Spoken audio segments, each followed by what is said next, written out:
Another sign of progress during the world's two largest economies.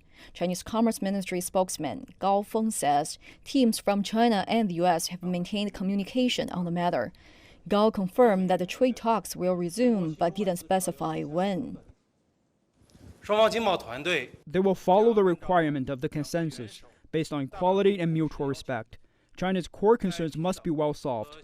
We will definitely find solutions through equal dialogue and taking care of each other's reasonable concerns. Top leaders from China and the U.S. met during the G20 summit in Japan. They agreed to resume the trade talks, which were paused for about 50 days prior to the summit, and the chief negotiators from both sides talked by phone this Tuesday. In line with the loosening tension, America's pressure on Chinese telecom giant Huawei has also eased a little. The U.S. Department of Commerce released a statement that it will issue licenses for American companies' deals with Huawei where there's no threat to America's national security. But the Huawei remains in the entity list. What's your response?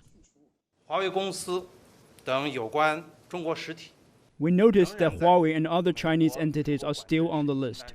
We urge the U.S. to implement its promise and stop the wrongdoing of using national power to suppress Chinese companies.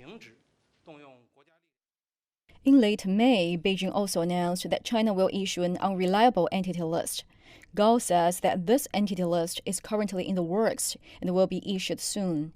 But he stresses that this list only targets a few overseas companies, organizations, and individuals which do not follow market rules and seriously violate Chinese companies' interests.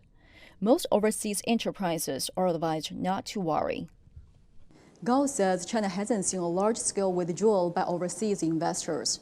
China will not discriminate nor suppress those investments. China will firmly protect their legitimate rights at home and create a stable, fair, transparent, and predictable business environment for them.